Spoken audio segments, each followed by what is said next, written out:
We've waffled on long enough. Let's get into Saudi. And Paul, why don't you tell us what you know about the Saudi International? It's going to be played at the Royal Greens Golf and Country Club. And you want to be Dustin Johnson playing in this tournament. He's finished first, second, and first. Yep. That's not the worst. Obviously, it just has the game for him. He'll be very, very short again. In fact, I just $8.50. I just jumped off the page to have a look at the LPGA. He's an $8.50 favourite, but this is a stacked field. $8 favourite. $8 now. Yep. This is a stacked field. So obviously, I'm looking for a sort of a desert rat. Links form as well should go well here. So those who have played well along the coast of the UK.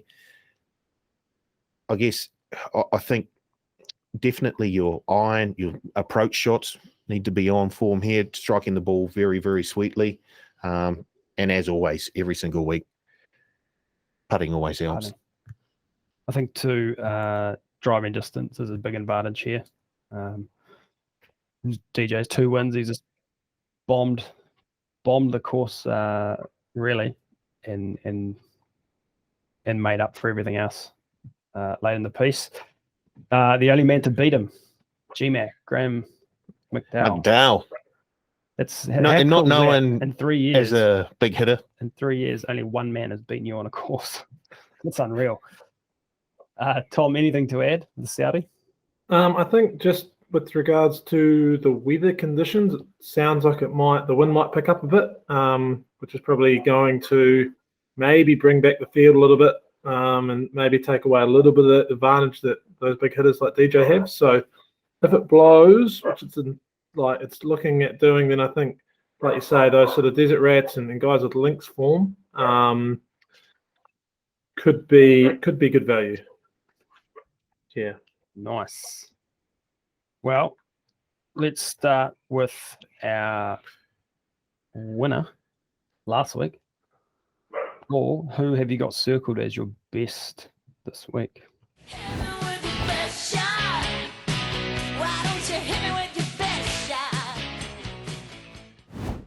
I'm going Dustin Johnson. I can't argue with that. I know he's very, very short, and there are a lot of very, very good golfers taking part this week. But just on it's almost like he was standing in the middle of the Middle East, and someone decided to build a course around him. It just suits his game. As you say, you've got to be long off the tee. He's very, very long off the tee. It looked like last week he was striking the ball very, very nicely.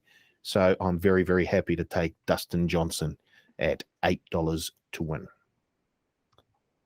Yeah, nice. Like I say, I can't really argue with that.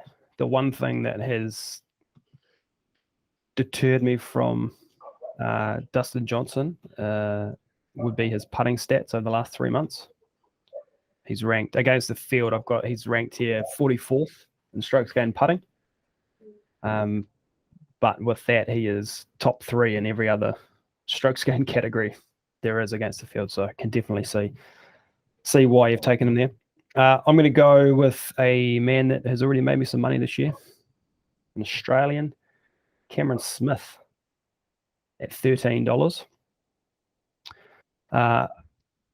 We haven't seen him since a Sony where he missed the cut, which we could probably all forgive him for doing so. Over the last 3 months versus the field, I've got him circled as the best golfer going around. He's ranked top 5 in strokes gained total, tee to green, and putting, and is top 12 off the tee and around the greens. He is 4th on the PGA Tour in strokes gained putting, 4th in par 4 scoring, and 4th birdie or better percentage. So I've got Cameron Smith at $13. I'll just note too that I'm very close to taking Thomas Pieters.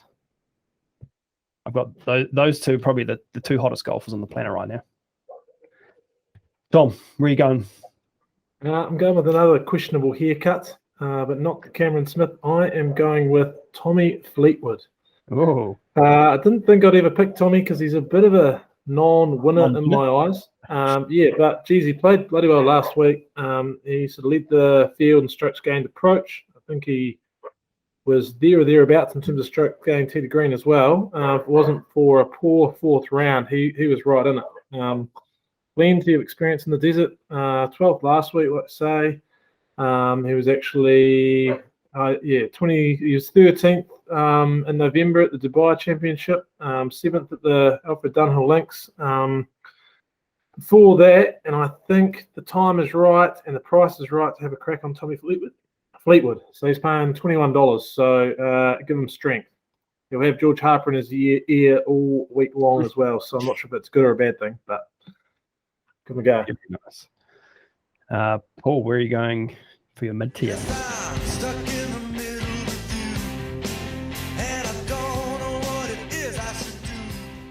I'm going Patrick Reed. Oh, gross. I've changed my mind. I'm going with Patrick Reed.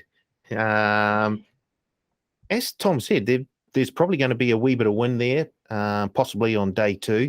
And I've just looked over Patrick Reed's last few tournaments, and he's finished in a tie for second at the Butterfield Bermuda Championship and third at the Herod World Challenge, where there is always a wee bit of wind. Also was 15th at the Century Tournament of Champions.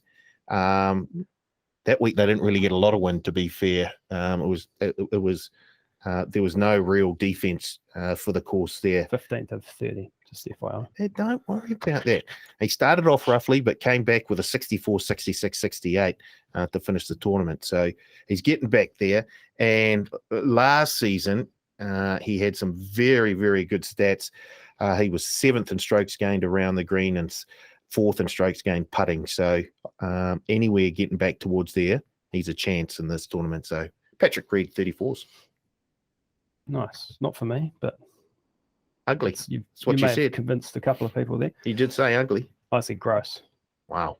And that's just my thoughts on Patrick Reed in general. Wow. I'm going to go with Englishman Sam Horsfield at 41s. Been sneaking out on the radar somewhat. In his last 5 starts, he's finished T12, T44, T9, T12, T4. And over the last 3 months, he ranks top 25 in the 6 major strokes gained categories, including 6th in approach, 17th off the tee, and 12th tee to green. He's had a bit of a rough go of it in the desert in the past, but his recent form suggests that's on the up. So Sam Horsfield, 41s. Tom? I'm going with the Australian Lucas Herbert as my mid-tier. He has some form in the desert. He hits it a decent way, and last year his putter was on fire. So I think I've just lost the page. I think he's around $34 or something. So he'll be my mid-tier, Lucas Herbert. Yep, $34. Paul, a roughie for us. It looks like a long shot, baby. I'm going with Shubhankar Sharma. Oof. He is currently, he's moved. He's 126, 126 to win the tournament. Look, he didn't enjoy last week in the Desert Classic, but finished in a tie for second the week before at the Abu Dhabi Championship. I think he hits it long enough to go okay here, and if he can just take a wee bit of confidence from that second placing, runner-up placing at Abu Dhabi, I can see him finishing at least in the top 20. So Shubhankar Sharma. Nice. I've got 2 big roughies circled here. I'm going to go with the biggest, and a man who plies his trade mainly on the Asian Tour, Gavin Green, the American, at $326. This is a true course form. Is he Malaysian? Play. Oh, I thought he had an American flag. It might be Malaysian though. I thought he played under the Malay. I'll have a look. You keep talking. Okay. He did win the Asian Tour Order of Merit a couple of years back.